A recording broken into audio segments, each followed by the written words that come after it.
Fantastic. Good afternoon, everybody. I'd like to call this meeting of the Mansfield Downtown Partnership Board of Directors to order for Thursday, October 6th. Seeing as we have no members of the public in attendance, I'll move on to agenda item number 3, which is approval of the minutes of the September 1st, 2022 board meeting, which are in your packet. I will give you all a minute to review, and then I'm happy to take a motion to approve.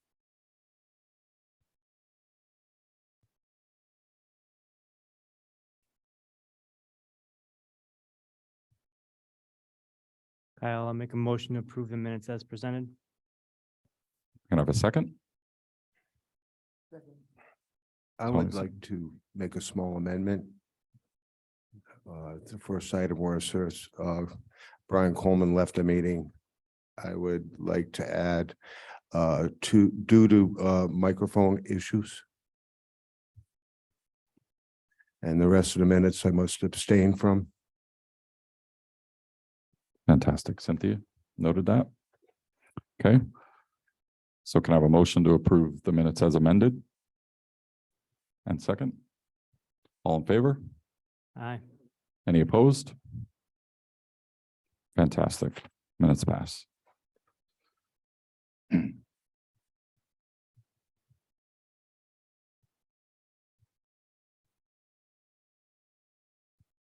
So at this point, I'd like to ask for a motion to move into executive session. I'll make a motion. Oh, sorry. I'll make a motion to move into executive session in accordance with Connecticut General Statute, Section 1-206E and Connecticut General Statute, subsection 1-210B 5B for commercial or financial information given in confidence, not required by statute. Fantastic. All in favor?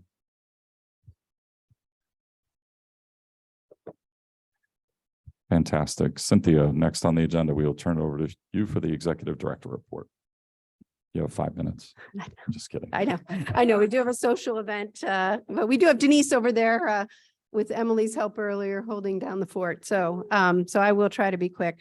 I did hear back from a lot of you, but some I haven't heard from on potentially moving the December board meeting to December 8th. So if I haven't heard from you, if you can let me know.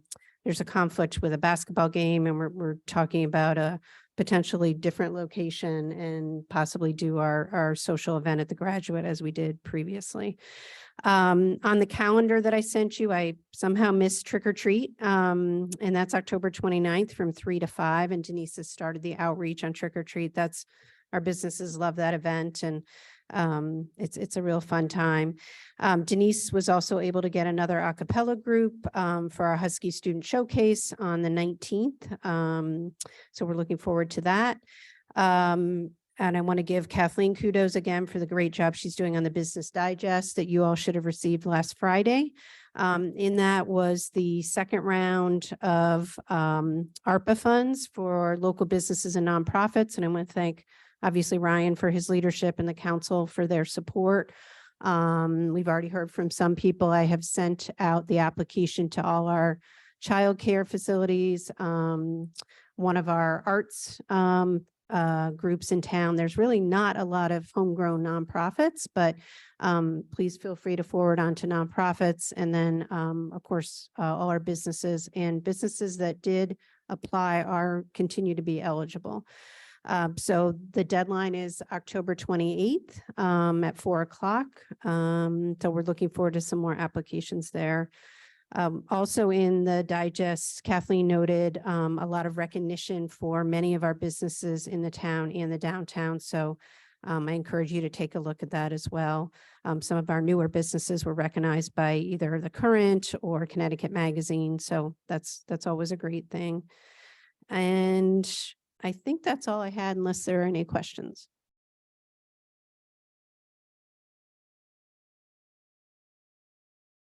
Fantastic. Thanks, Cynthia. We will move on to reports and action items from committees and working groups. We'll start with the downtown stores. Steve or Sean, do you guys have an update to pass along relative to either of your working groups? Just that we have our second social tonight for networking and begins in 19 minutes. Fantastic. So we'll report on how this one goes at our next meeting. Great. Sean?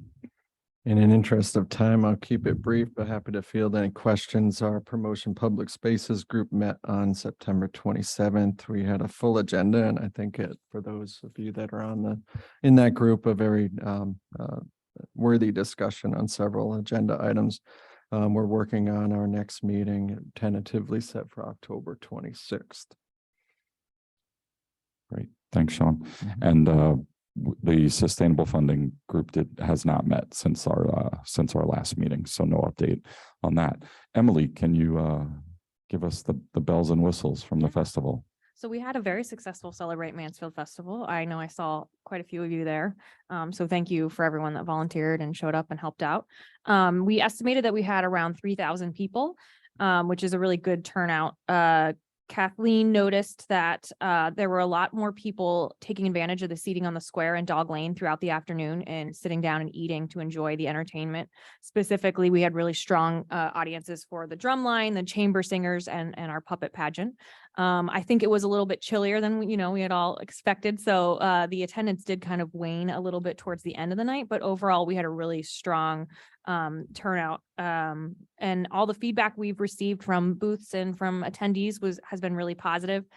Denise has sent out a survey to the booths and other participants, and she said so far everyone's rated things 4 and 5 stars. They were really happy with how things worked out.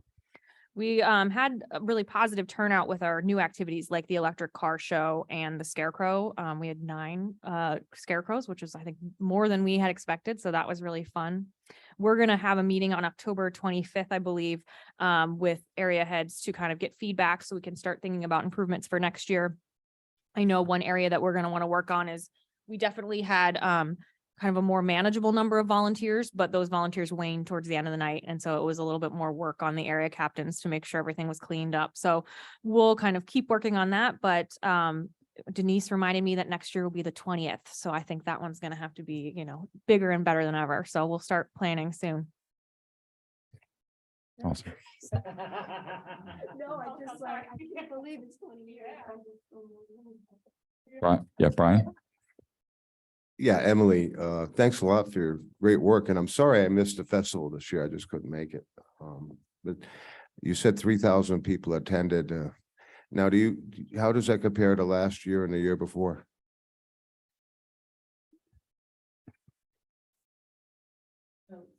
And she just said comparing to 2019 and 2021, she would estimate 3,000, but I didn't really get a sense of how much that compares to those years. I mean, 2021 was definitely a reduced festival in that we only had, I think, 60% capacity for booths and things like that, but I'm not sure what the 2019 estimation was. Yeah, I think 2019 was probably, Brian, in that 3,000 to 4,000. I mean, I think when we were talking as staff, we felt like we were up to the levels that we had been in 2019. I think one of the things that I've noticed after over the last couple of years is that we would see in that last hour, as Emily mentioned, the attendance waning, we have seen consistent attendance throughout. So I happened to be up in my office and within the last hour, and I looked down and it's still crowded on Wilbur Way. So that is really important. I think adding the craft booths has been very popular. I had somebody mention that to me too, and trying to change it up and spice it up. And I think the scarecrow contest and a lot of the suggestions by the committee have been really good. Yeah, I felt like walking around, the crowd felt very balanced this year, especially through the different kind of areas that we had blocked out, which was really nice, I think, to see kind of the kids zone just as busy as the craft area. One more question. I don't know if you can answer this, but if you have 3,000 people, what capacity are you at? I mean, can we have 5,000, 6,000? What would be the safe number of people that you could have at the festival, and how much growth can we look at in the future? I mean, I know there's definitely been festivals in the past that have had 4,000 plus, I think, in some of the earlier years, right? I mean, so I think especially the evening, I would say that last year with the Funky Dogs, I think the turnout and people sticking around for that concert was a more solid crowd, but I also think this year got cold, so people left. So I think you could expand a little bit more. I think we could still accommodate more people. And I think there were even talk, of the electric car show was on Wilbur Cross, but there was talk of could the electric car show be in the E.O. Smith parking lot or in the School of Fine Arts. So I think there's ways to expand the festival into different areas of the downtown so that we could accommodate a larger crowd. So we have room to grow. Thank you. Ryan?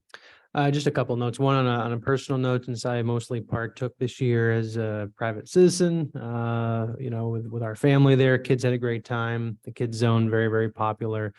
This is our second one, so definitely seemed like a noteworthy uptick in foot traffic and energy enthusiasm from last year. So great to see that. Definitely love, all the different booths and the crafts in particular that were added. Those seemed to be very popular. One piece of feedback, I think I shared this with Cynthia, but somebody was talking with me maybe a day or two after after Celebrate Mansfield this year, and they said, we have the Saturday farmers market and it's, in the vicinity, but it's also kind of far afield, and there's probably not much benefit that the farmers market gets from the festival, given that it's kind of separated. And so I know space is a premium and it might take away from something else we're trying to do, or maybe, just overall round peg, square hole, too much to try to force the issue. But it might be kind of neat if there was a way to integrate for 1 week the Saturday Farmers Market Festival in with the Celebrate Mansfield. Yeah, and that's definitely come up in the committee. We had that same conversation. My understanding kind of from people who have worked directly with the farmers market, I think Kathleen and Denise, I think there's kind of a hesitancy to maybe move the farmers market to the downtown stores area. I think they really like their setup here. And if they're happy, then Yeah. I defer to that. I guess I'm just, Because we've all said the same thing, like, let's bring it downtown. People can buy some veggies and, Yeah. get a dumpling, and listen to some music. Right. But I think they kind of like it being over here. And so we've been trying to at least incorporate it when we have marketing, or when we go on the radio for Wayne Norman, we made sure to mention it. But yeah, I'd like to approach them again to talk about it, because I do feel like it should have a representation in the downtown area when we have the actual festival over there. great, thanks. Yes, I agree. I'm not sure if there are a lot of signs for the farmers market. I found out about it because someone told me. I think they might like being on the green rather than on the concrete, and businesses might possibly want the road more clear, but I will definitely say, we could probably spread the word about it more. Because I think a lot of people would be interested. And when I went there during the festival, it was a little bit quieter. So I think we could increase engagement in that area. I'll bring that up at our feedback meeting. I remember there had been some talk when Margaret and I were planning the Taste of Mansfield booth of maybe having some sort of voucher that people could take to the farmers market at one of the booths. And I think that ended up falling through for some reason, or it was too difficult to plan, but That's an interesting idea. it's I'll- been discussed. I'll jot that so, down too. yeah. Tony? I know that the farmers market people like their place on the lawn, but I wonder if they could just bring the market down to the sidewalk so that it wouldn't be quite so distant from the gathering of people. I was at the Democrats booth on and off all afternoon, and there was a very steady stream of traffic, unlike when we had longer hours, when it was come and go, or when the opening hours were very busy and then it could get really slow. So I like the shorter hours because it does bring everybody together. I still miss the parade, but I know that that was a pain, and the last couple of years the sidelines had gotten thinner and thinner. So I understand, but I missed the parade. And we have heard that from several people. I mean, if that's, that would be great if someone would take that on. Because it really is difficult to manage the whole thing with the parade, with the traffic, I will say. Anybody else? Festival, Sean? Yeah, I agree. It was a great day, great weather, good turnout, a lot of positive energy around the festival, and kudos to Emily and the group for putting together a great event. We're at the volunteering at the partnership table. There was one interesting question raised from a father and son was they didn't know where they were. They wanted to know if they were in Mansfield or in Stores and what was Stores. And when they heard the word village, they got it and they went on their way. Maybe they were from a place of a lot of villages like New York or something, but that was interesting. And I think that, it reminded me of a lot of things surrounding that topic, a lot of conversations about that. But it reminded me of a very intelligent 9-year-old's comment one day that Mansfield was founded in the month of October. And maybe for the 20th, there could be some sort of synergy between downtown Stores and Mansfield about its founding. That becomes maybe a theme of the festival. Sounds like a working group. Yeah, I'm already getting ideas for our puppet pageant. We'll make sure to, yeah. Okay.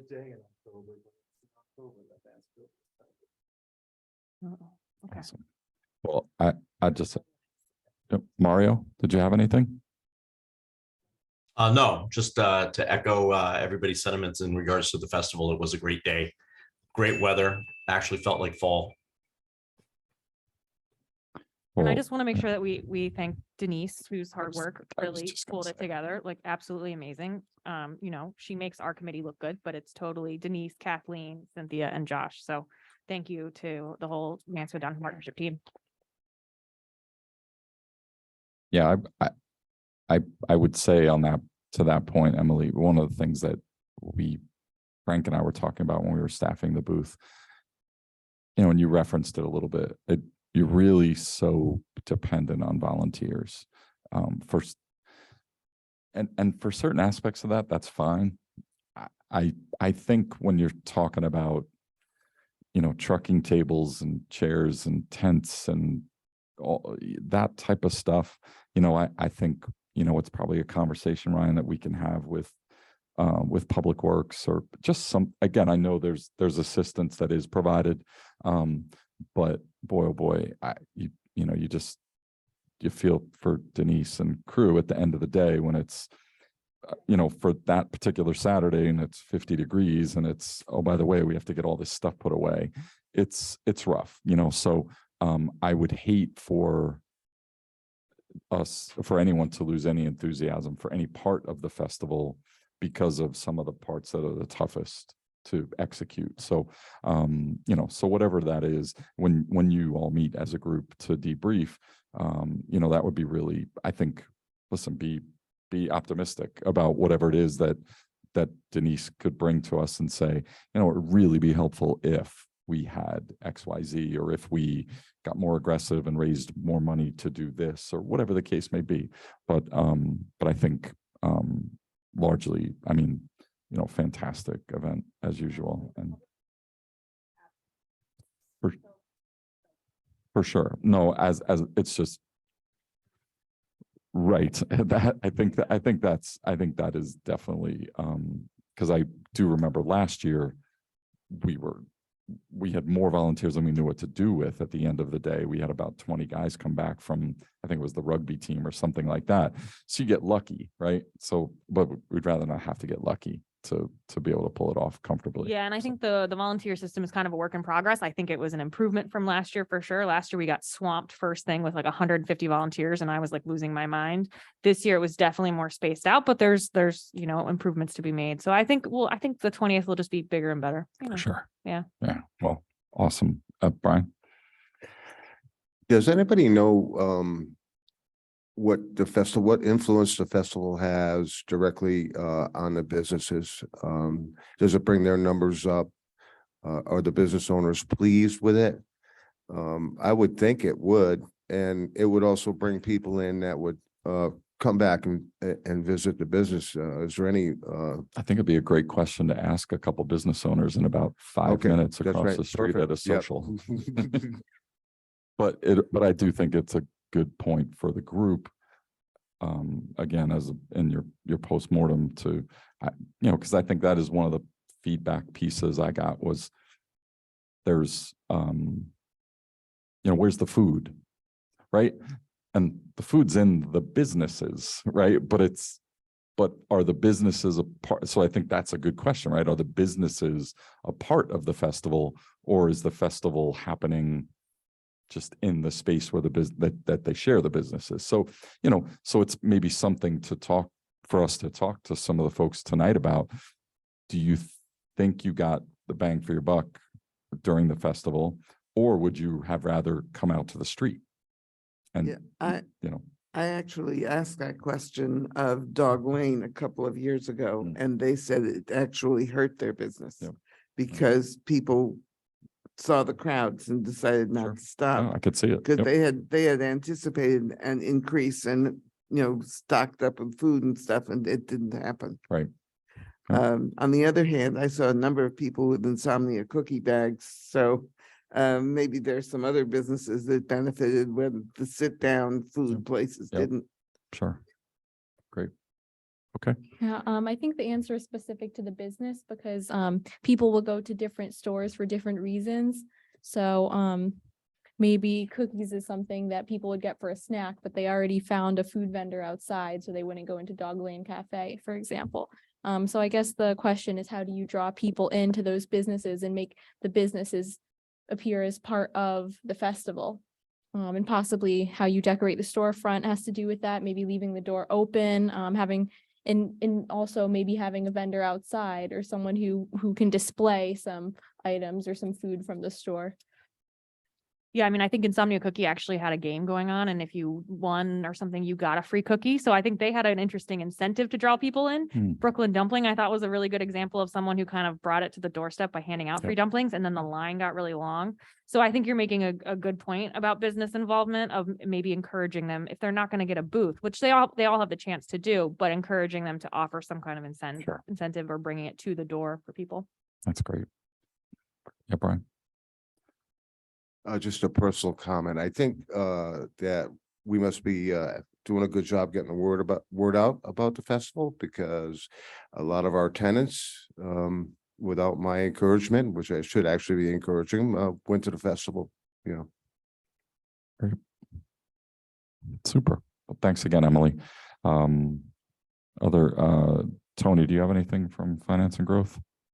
We did have a short meeting in August. We reviewed the final quarter of the last fiscal year. And I don't remember that there was anything significant that changed in that. But I do want to say that I was only partially there, and I wanted to thank Shamim for chairing in my semi-absence. Fantastic. And nothing from executive, and Frank is not here, so nothing from governance. Yeah, So, and governance did not meet. Yep, great. Okay. You'll see in your packet the correspondence and communications as normal. And does anybody else have anything for the good of the order? I will, yep. I did get some feedback from the businesses that I invited to the social this evening, and it seems as though parking enforcement has backed off and is not, giving out tickets as liberally as in the past. And some business owners have let me know that it's working, and that was discussed in our last social. So Excellent. I'm not sure who stepped forward on that one, but the word got out, and apparently it's working. It was Cynthia. She flexed a lot of muscle. Anybody have anything else? Great. I'll take a motion to adjourn. All in favor? Fantastic. Thanks, everybody. Have a good night. We'll see you at the Ballard.